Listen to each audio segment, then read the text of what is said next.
Hello everyone, my name is Cristina Martínez and I'm a PhD student at the University of Glasgow.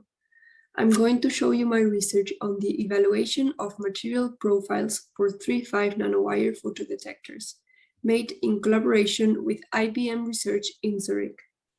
This collaboration is part of a European project called DESIGN, which stands for Defect Simulations and Material Growth of 3.5 Nanostructures.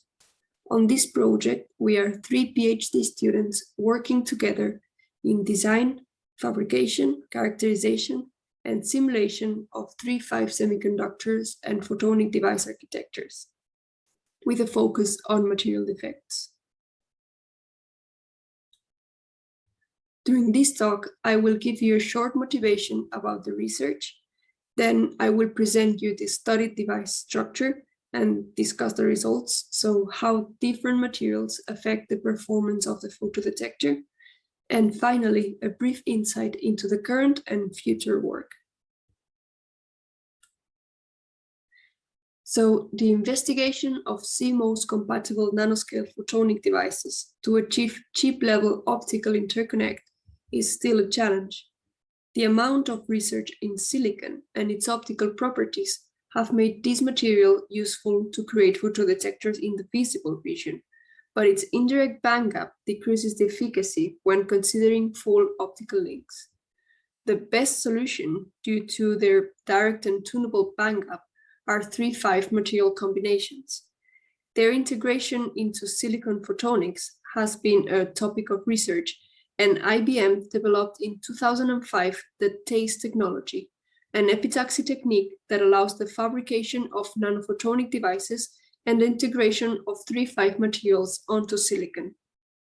On the left side image, you can see a schematic on how TACE is performed. And on the center, there are some microscopy images on the capabilities of this technique. They have demonstrated the monolithic integration of scaled indium gallium arsenide photodetectors on silicon and are moving towards heterostructure devices. You can see on the right an SEM image of a PIN nanostructure device fabricated using TACE.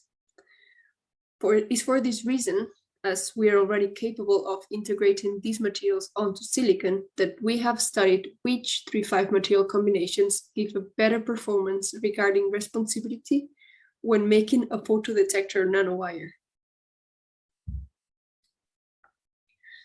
To make this study, I've simulated the 3D device shown on the top right picture using Centaurus TCAD tools. On the top left, there is the flow chart of the process with the different tools used. The bottom image is a sketch of the tool flow. First, I used the structure editor to define the device geometry, the materials, and the doping profile. To be able to define the mole fraction of indium gallium arsenide, in this case is 55% of indium and 45% of gallium, I used a first S-device tool. The mesh generator was used to create a mixed element mesh for the electrical simulations and a tensor mesh for the electromagnetic ones. After that, I first ran the electromagnetic wave solver to find the optical mode distribution on the materials. And finally, the S-device was for the electrical calculations, so to get the IV curves of the device. The S-visual is used to access data from grid files. The simulation domain includes the device geometry and the source of light, placed 500 nanometers above the nanowire. The material combinations studied are a fully indium phosphide nanowire, a fully indium gallium arsenide nanowire, and a heterojunction of InGaAs sandwiched between two InPhos layers. The figure on the right shows the optical generation color plots for the 3 structures at 3 different wavelengths, and they are obtained from the electromagnetic wave solver.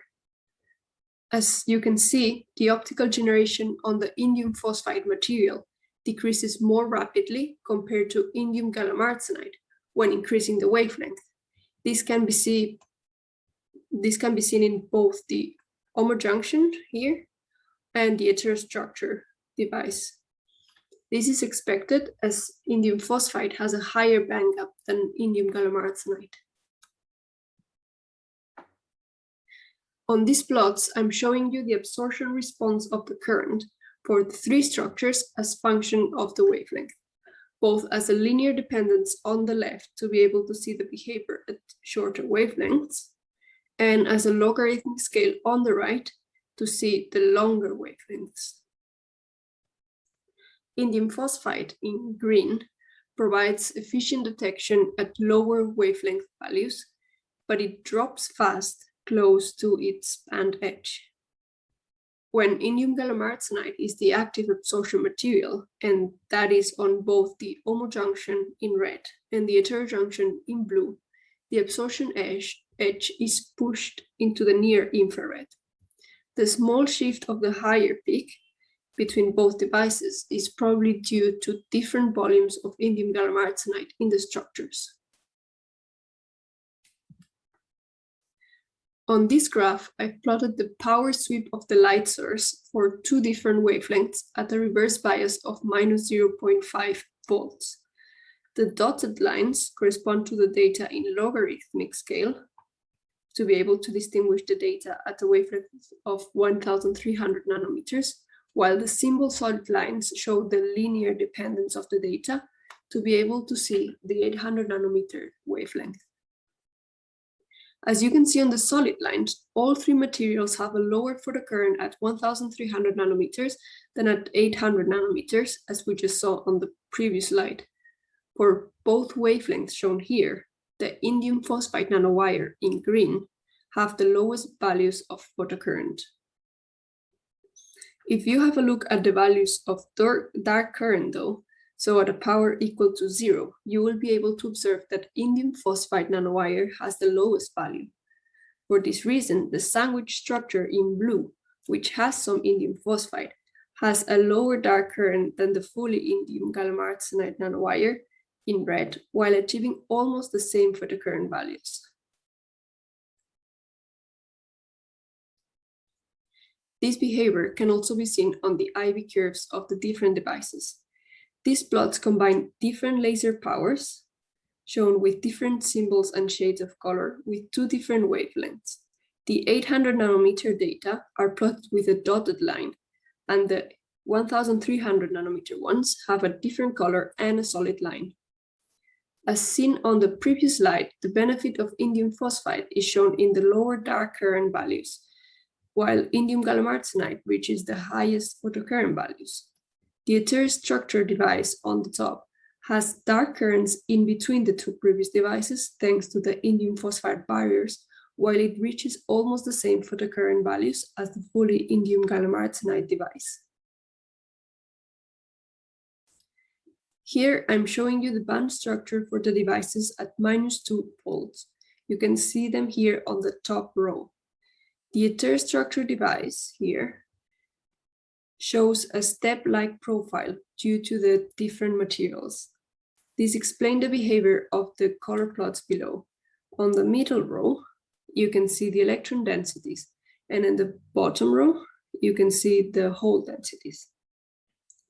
The indium phosphide homojunction shows a very low density of electrons on the p side and of holes on the n side. Although the p and n sides of the heterojunction are also made of indium phosphide, the density remaining on those areas is higher due to the step on the bandgap, which acts as an energy barrier that they cannot surpass easily.